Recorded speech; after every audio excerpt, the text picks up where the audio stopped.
మన తండ్రి అయిన దేవునికి సమస్త మహిమ ఘనత ప్రభావములు కలుగునుగాక. మన ప్రభువును రక్షకుడునైన యేసుక్రీస్తు వారి అతి పరిశుద్ధమైన నామంలో ప్రియమైన దేవుని బిడ్డలందరికీ హృదయపూర్వకమైన ప్రేమ వందనములు తెలియజేసుకుంటున్నాను. దేవుని పరిశుద్ధ గ్రంథంలో నుండి ఆదికాండము 21వ అధ్యాయం మొదటి వచనం నుండి 7వ వచనం వరకున్న వాక్య భాగాన్ని ధ్యానం చేద్దాం. మొదటి 2 వచనములను చదువుకుందాం. యెహోవా తాను చెప్పిన ప్రకారము శారాను దర్శించెను. యెహోవా తానిచ్చిన మాట చొప్పున శారాను గూర్చి చేశాను. ఎట్లనగా దేవుడు అబ్రాహాముతో చెప్పిన నిర్ణయ కాలములో శారా గర్భవతి అయి అతని ముసలితనమందు అతనికి కుమారుని కనెను.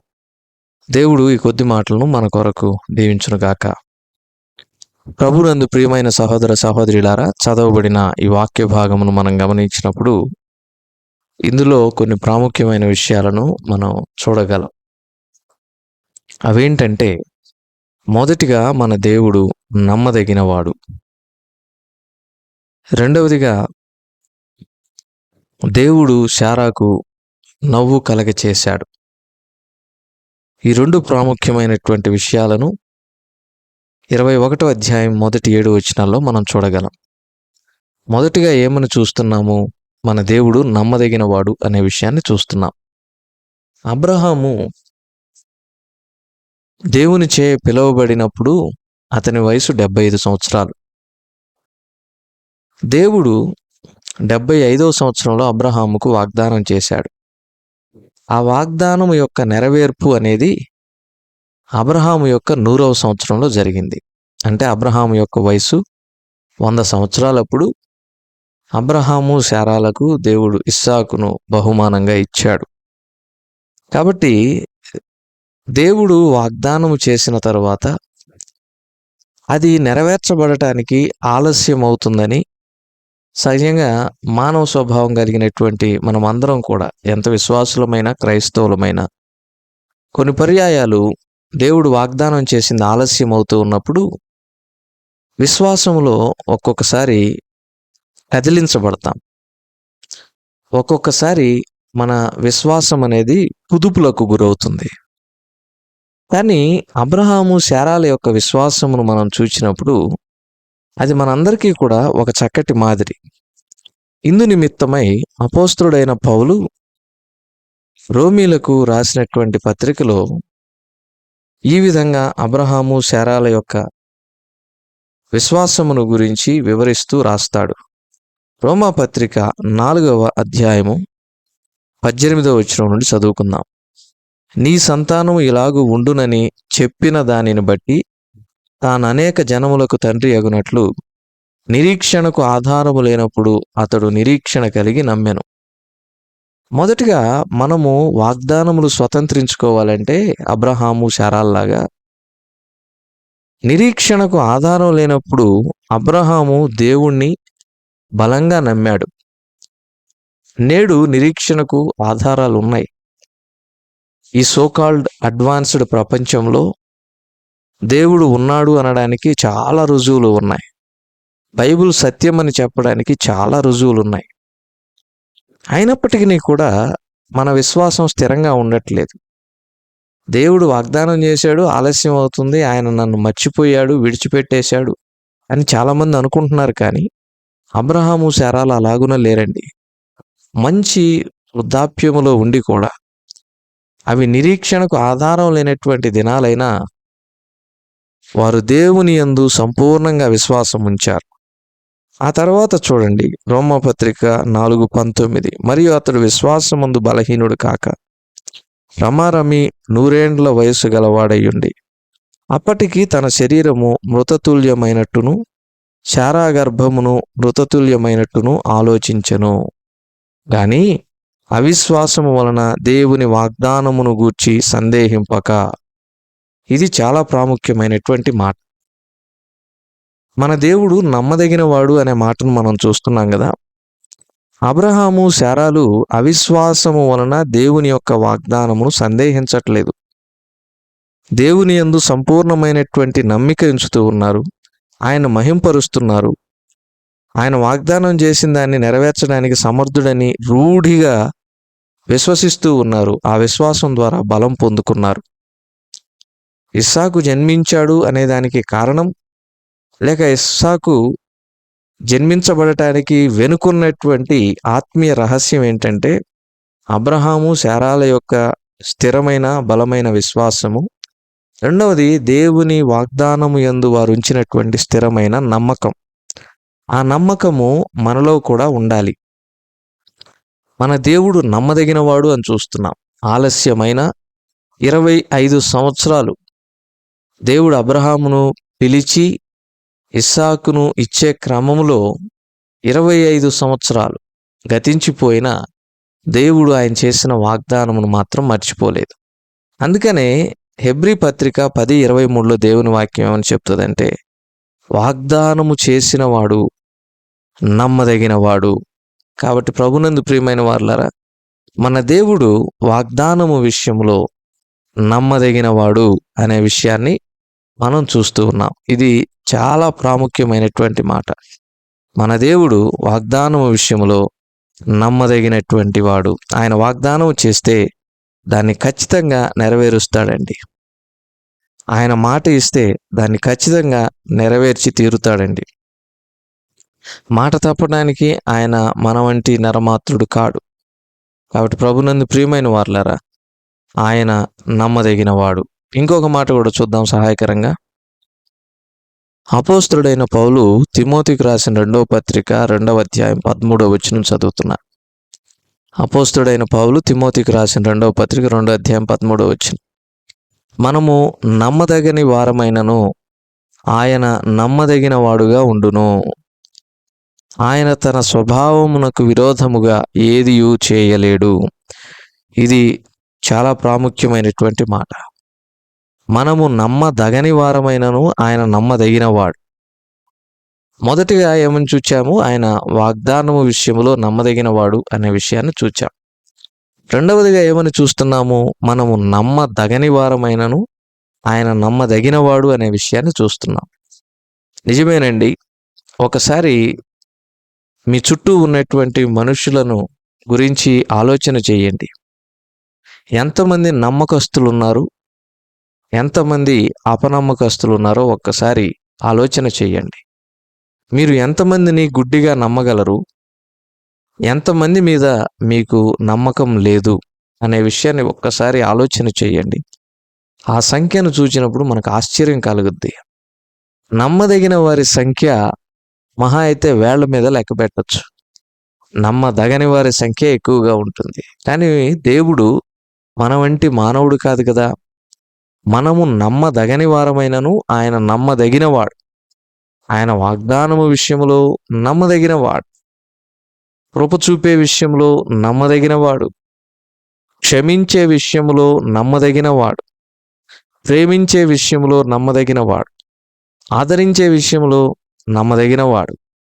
ఓదార్పునిచ్చే విషయంలో నమ్మదగినవాడు. తానిచ్చినటువంటి మాటను నెరవేర్చేటటువంటి క్రమములో నమ్మదగినవాడు. దేవుడు మనకు వాగ్దానం చేశాడు, నేను వచ్చి మరలా నేను ఉండేటటువంటి స్థలమునకు మిమ్మల్ని కొనిపోతాను అని. అది ఆయన యందు విశ్వాసం ఉంచి రక్షణ పొందినటువంటి మనందరికీ కూడా దేవుడు చేసినటువంటి ఒక గొప్ప వాగ్దానం. ఈ వాగ్దానమును మనం స్వతంత్రించుకోవాలంటే ఆయన యందు అబ్రహాము శారాలు, ఇందాక మనం రోమపత్రికలో చదువుకున్నాం కదా, ఎలాంటి స్థిరమైన విశ్వాసం ఉంచారో అలాంటి స్థిరమైన విశ్వాసము నిలిపి ఉంచాలి. అట్టి విశ్వాసము మనలో లేకపోతే సాక్షాత్తు యేసుక్రీస్తు ప్రభువారే అన్నారు, మనుష్య కుమారుడు తన పరివారంతో వచ్చినప్పుడు ఈ భయంకరమైన అంత్య దినాల్లో విశ్వాసమును కనుగొందునా అన్నాడు. ఈ అంత్య దినాల్లో ఏం కనుగొందునా అన్నాడంటే విశ్వాసమును కనుగొందునా. నిజమే ప్రభునందు ప్రియమైన వారలారా, దేవుడు తన పరివారముతో వచ్చినప్పుడు ఈ అంత్య దినాల్లో విశ్వాసమును కనుగొనాలని ఆయన ఆశపడుతూ ఉంటే విశ్వాసము కానరావడం లేదు. నాడు విశ్వాస వీరుల జాబితాలో ఉన్నటువంటి ఒక్కొక్కరు ఏ స్థాయి విశ్వాసం కలిగి ఉన్నారో చూడండి. అటువంటి విశ్వాసముతో దేవుడు మనకు చేసిన వాగ్దానములను మనం స్వతంత్రించుకోవచ్చు. కానీ దేవుని వాక్యం ఏం చెప్తుంది ఇక్కడ? మనము నమ్మదగని వారము అయినప్పటికీ ఆయన నమ్మదగినవాడు. డబ్బుల విషయంలో మానవుడు మాట తప్పి నమ్మకాన్ని కోల్పోతుంటాడు. లేదంటే మాట విషయంలో ఆ మాటను తప్పి మానవుడు తనకున్నటువంటి క్రెడిబిలిటీని, నమ్మకత్వాన్ని కోల్పోతూ ఉంటాడు. లేదంటే పని విషయంలో దానిని సరిగా చేయక ఎగ్గొడుతూ నమ్మకాన్ని కోల్పోతుంటాడు. ఇలా రకరకాలుగా మానవుడు తన మీద ఉంచబడినటువంటి నమ్మకాన్ని కోల్పోతుంటాడు. కానీ దేవుడు ఎప్పుడూ కూడా తనను నమ్ముకొనినటువంటి వారిని విడిచిపెట్టలేదు, వదిలిపెట్టలేదు. ప్రభునందు ప్రియమైన వారులారా, ఈ సమయంలో మనం నేర్చుకుంటున్నటువంటి ఒక ప్రాముఖ్యమైన సత్యం ఏంటంటే, ఆదికాండము 21వ అధ్యాయంలో మన దేవుడు నమ్మదగినవాడు అనే విషయాన్ని మనం చూస్తున్నాం. ఆ తర్వాత రెండవది ఏం చూస్తున్నాం? దేవుడు శారాకు నవ్వును అంటే సంతోషమును కలిగించినట్లుగా మనం చూస్తున్నాం. ఇదే శారా ఆదికాండం 18వ అధ్యాయం 13వ వచనములో దేవునిచే ప్రశ్నించబడుతూ ఉంది. శారా ఎందుకు నవ్వాలి? శారా నవ్వనేలా అని. 12వ వచనంలో ఆమె తనలో తాను నవ్వుకున్నట్లుగా మనం చూస్తున్నాం. 13వ వచనంలో దేవుడు ఆ విషయాన్ని ఎరిగి శారాను ప్రశ్నిస్తున్నట్లుగా మనం చూస్తున్నాం. ఆమె ఎందుకు నవ్వుకుంది? నా భర్తకు 100 సంవత్సరాలు, నాకేమో 90 సంవత్సరాలు. నేను ఎప్పుడు గర్భం ధరించాలి, ఎప్పుడు పిల్లల్ని కనాలి అని చెప్పి తనలో తాను నవ్వుకుంది. ఆమె నవ్విన విషయం దేవునికి తెలుసు. అందుకని ఆయన సూటిగా ప్రశ్నిస్తూ ఉన్నాడు. మరి 21వ అధ్యాయంలో అదే శారా ఏమంటుందో తెలుసా? 6వ వచనంలో, అప్పుడు శారా దేవుడు నాకు నవ్వు కలుగజేసెను అంటుంది. 18వ అధ్యాయం 12, 13 వచనాల్లో కలిగిన నవ్వు అది తనలో తాను నవ్వుకున్నటువంటి నవ్వు. అది దేవుడు కలిగించిన నవ్వు కాదు. కానీ 21వ అధ్యాయం 6వ వచనంలో కలిగినటువంటి నవ్వు అది దేవుడు కలుగ చేసిన నవ్వు. అందుకనే భక్తుడు అంటాడు, ఆయన నాకు నోటి నిండా నవ్వును కలుగజేశాడు. బా, ఎంత మంచి మాట! నోటి నిండా ఆయనే మనకు నవ్వును కలుగజేయువాడు. ఒక వ్యక్తి నవ్వుతూ ఉన్నాడంటే ఆ వ్యక్తి సంతోషంలో ఉన్నట్ట, బాధలో ఉన్నట్ట? ఒకసారి ఆలోచన చేయండి. నవ్వు సంతోషానికి గుర్తు. 25 సంవత్సరాలుగా పిలువబడిన తర్వాత భయంకరమైనటువంటి గొడ్రాలనేటటువంటి నిందను మోస్తూ, వేదన పడుతూ, లోపల కుమిలిపోతూ, తన దాసీకి ఆమె హీనురాలైనటువంటి పరిస్థితుల గుండా శారా ప్రయాణించింది. మరి ఆమెకు దేవుడు సంపూర్ణమైనటువంటి సంతోషమును కలిగించాడు. మన దేవుడు మాత్రమే అట్టి చెప్పనాశక్యమైన మహిమాయుక్తమైన సంతోషమును కలిగించగలిగిన వాడు. ఇక ఏ సంతోషమైనా మీరు తీసుకోండి, లోకంలో ఉన్న దేన్నైనా కూడా. ఫలానా చోటకి వెళ్ళి వచ్చినా ఆ సంతోషం కొంతసేపే, లేదంటే ఎవరితోటైనా మాట్లాడినా ఆ సంతోషం కొంతసేపే, లేదంటే డబ్బులు తీసుకొని వెళ్ళి ఏదైనా షాపింగో లేకపోతే డిన్నర్కో ఎక్కడికైనా వెళితే ఆ సంతోషం కూడా కొంతసేపే. కానీ దేవుడు అనుగ్రహించేటటువంటి సంతోషము అది శాశ్వతమైనటువంటి సంతోషము. ఆ సంతోషము కావాలి అని అంటే మనం అబ్రహాము, శారాల్లాగా విశ్వాసములో బలహీనులం కాక దేవుడు చేసిన వాగ్దానమందు సంపూర్ణమైనటువంటి నమ్మిక ఉంచాలి. ఆ విశ్వాసముతో మనం బలం పొందుకునే వారంగా ఉండాలి. చూడండి, ఆదికాండం 18, 12, 13 వచనాల్లో కలిగిన నవ్వు అది శారాకు తనకు కలిగినటువంటి నవ్వు, తనకు తాను తెచ్చుకొని నవ్వినటువంటి నవ్వు. కానీ ఇక్కడ 21వ అధ్యాయం 6వ వచనంలో ఈ నవ్వు దేవుడు కలుగజేసిన నవ్వు. అది దేవుడు అనుగ్రహించినటువంటి సంతోషం. ఆ సంతోషమునకు సాటి అయినది ఏది కూడా ఈ ప్రపంచంలో లేదు. కాబట్టి దేవుని యొక్క సన్నిధిని అనుభవించడంలో ఉన్నటువంటి సంతోషమును ఒకవేళ ఈ సమయంలో ఎవరైనా సంపూర్ణంగా పొందుకోలేకపోతే దయచేసి ఒక్కసారి దేవునిని ఆశ్రయించండి.